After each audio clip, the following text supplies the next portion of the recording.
In favor say aye. Aye. Those in favor say no. No.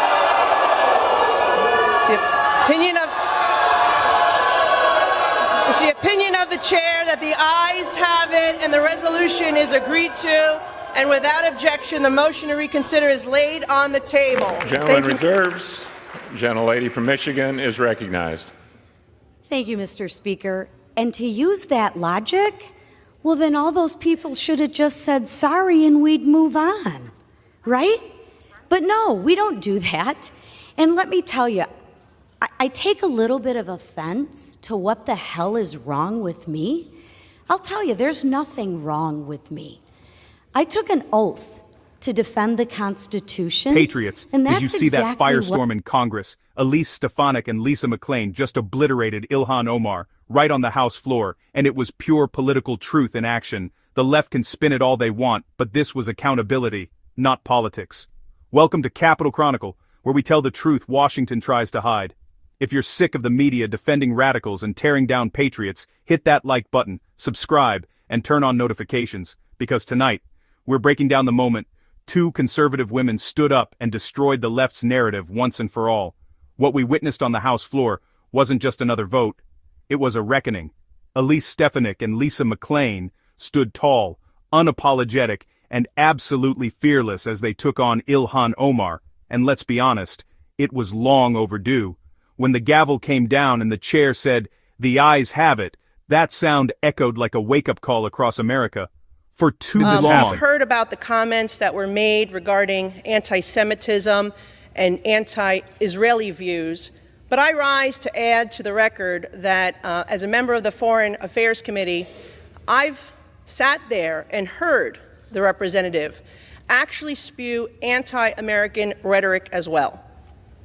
I've been in that committee room where the representative equates Israel and the United States to Hamas and the Taliban.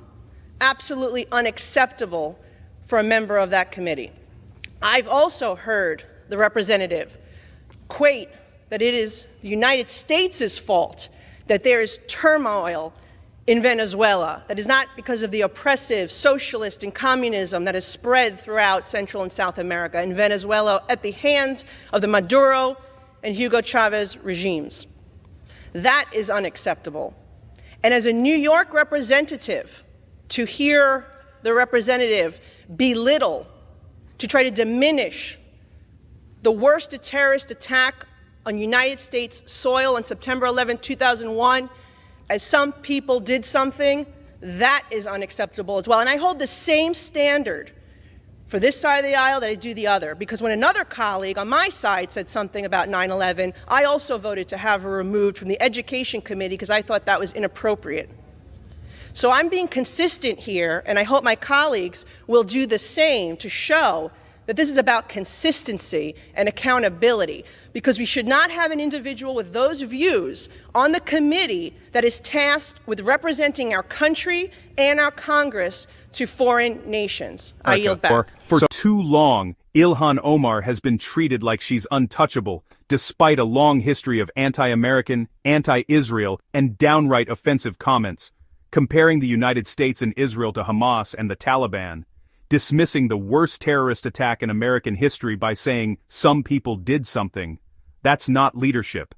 That's contempt for the country that gave her freedom, opportunity, and a seat in Congress. Lisa McClain wasn't afraid to call it out. She said what every patriot was thinking: if you represent America on the Foreign Affairs Committee, you better love this country first. Thank you, Mr. Speaker. And to use that logic, well, then all those people should have just said sorry and we'd move on, right? But no, we don't do that. And let me tell you, I take a little bit of offense to what the hell is wrong with me. I'll tell you, there's nothing wrong with me. I took an oath to defend the Constitution, and that's exactly what I'm going to do. Again, I'm not going to apologize for it.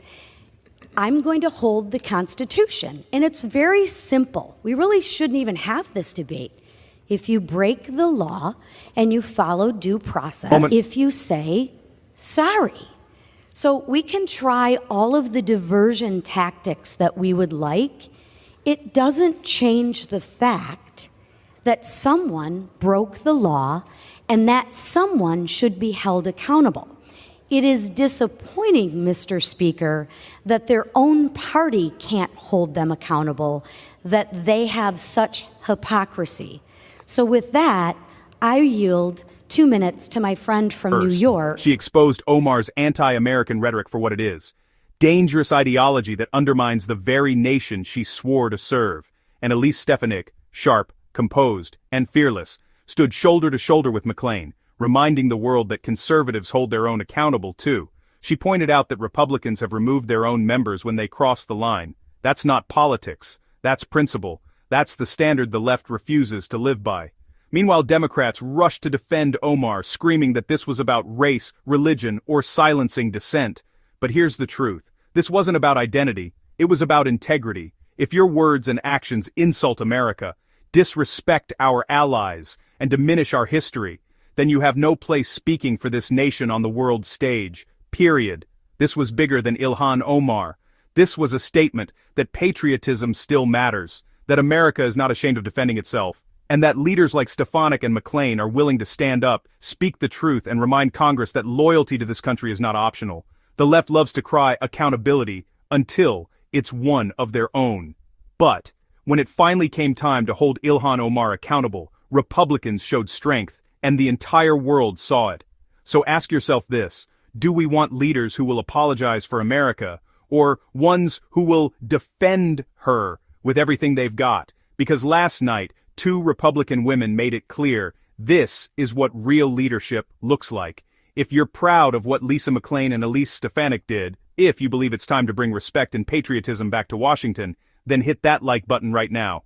Drop a comment with America First to let Congress know where you stand. Subscribe to Capitol Chronicle for real conservative commentary, not the watered-down nonsense you hear from the mainstream. Stay loud, stay proud, and as always, God bless America.